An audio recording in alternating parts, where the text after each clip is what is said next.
రాష్ట్ర వ్యాప్తంగా ఉన్న ఆలయాలలో భక్తులకు మౌలిక సౌకర్యాలు, దర్శనాలు, ప్రసాదాలు వంటి వాటిపై భక్తుల అభిప్రాయాలను తెలుసుకునేందుకు దేవాదాయ శాఖ ఒక వెబ్సైట్ను రూపొందించిందని, దానిని స్వయంగా సీఎం చంద్రబాబు పర్యవేక్షిస్తున్నారని దేవాదాయ శాఖ మంత్రి ఆనం రామనారాయణ రెడ్డి తెలిపారు. కాకినాడ జిల్లాలోని అన్నవరం సత్యదేవుని ఆలయాన్ని సందర్శించిన మంత్రి అన్నవరం కొండపై పలు అభివృద్ధి పనులకు శ్రీకారం చుట్టారు. ఈ సందర్భంగా మంత్రి మీడియాతో మాట్లాడుతూ, ఆలయాల్లో పారిశుద్ధ్య పరంగా భక్తుల నుంచి ఫిర్యాదులు రావడం వాస్తవమేనని, వాటిపై దృష్టి సారించి అధికారులు చర్యలు తీసుకోవాలని ఆదేశించామన్నారు.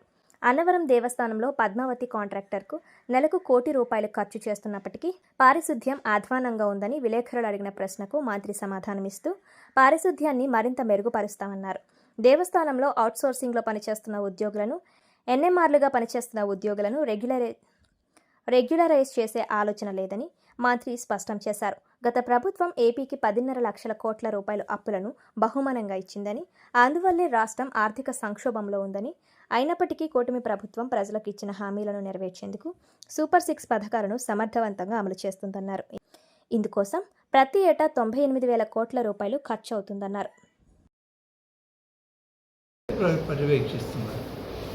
ఏ ఆలయంలో భక్తులు ఎలా వాళ్ళకి గౌరవం ఇస్తున్నారు, ఎలా వాళ్ళని మర్యాదగా చూస్తున్నారు, భక్తులు కూడా వచ్చినటువంటి సందర్భంలో వాళ్ళు దైవ దర్శనంలో కానీ, నేను చెప్పినట్టు స్వామివారి ఆశీర్వచనాలు పొందడంలో కానీ, ప్రసాదాలు తీసుకోవడంలో కానీ, వసతి సౌకర్యాలను ఏర్పాటు చేయడంలో కానీ, ఆలయ ప్రాంగణం పరిశుభ్రమైన వాతావరణంలో ఉంచడంలో కానీ, వీటన్నిటి మీద ప్రతినిత్యం దీని మీద భక్తుల యొక్క అభిప్రాయాల్ని ఈ ప్రభుత్వం సేకరిస్తుంది.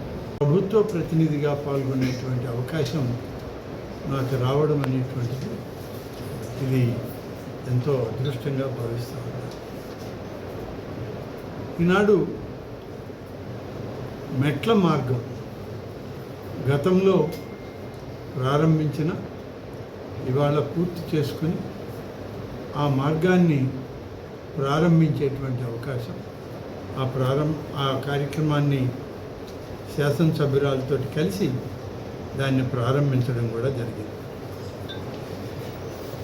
దీనికి ₹1,30,00,000 ఖర్చు పెట్టడం జరిగింది.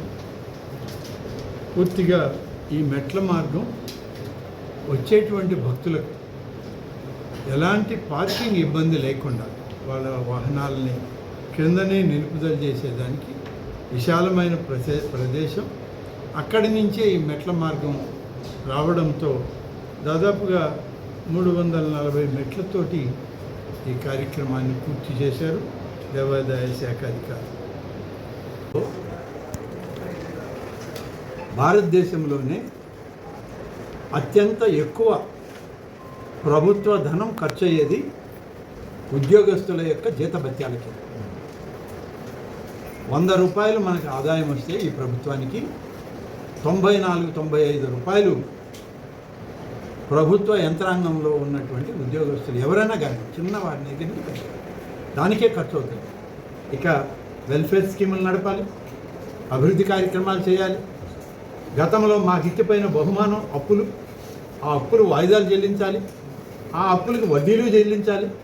ఒక సమర్థవంతమైనటువంటి నాయకత్వం ఈ రాష్ట్రంలో ఉంది కాబట్టి ఈ 22 మాసాలు 1వ తారీఖు వచ్చేంత సమయానికి ఉద్యోగుల జీతభత్యాలని వాళ్ళ బ్యాంక్ అకౌంట్లకు పంపిస్తుంది, ట్రెజరీలకు పంపిస్తుంది.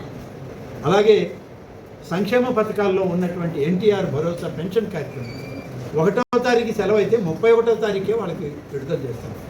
ఇన్ని రకాలుగా చేస్తూ అభివృద్ధి వైపు కూడా మేము ముందుకు సాగుతున్నామంటే దీనికి చాలా సమర్థవంతమైన ఆర్థిక పరమైన కఠినమైన నిర్ణయాలను ఈ ప్రభుత్వం అమలు చేస్తూ గతంలో చేసినటువంటి అసమర్థపు వ్యవస్థలన్నింటినీ ఇవాళ సక్రమమైన గాడిలో పెట్టే ప్రయత్నం ముఖ్యమంత్రి నాయకత్వంలో, ఉప ముఖ్యమంత్రి నాయకత్వంలో చేస్తున్నాం కాబట్టి ఇవాళ ఇవన్నీ జరుగుతుంది. సూపర్ 6 అనేటువంటి కార్యక్రమం ఎన్నికల్లో చెప్పాం. ఇవాళ ఏ ఒక్కటి వదిలిపెట్టలేదు, మేము అన్నీ నడుపుతున్నాం. వీటన్నిటికీ వేల కోట్లు ఖర్చు అవుతుంది. మొత్తం మీద సూపర్ 6 నిర్మాణం చేసి ఖర్చు పెట్టడానికి ఒక సంవత్సరానికి 98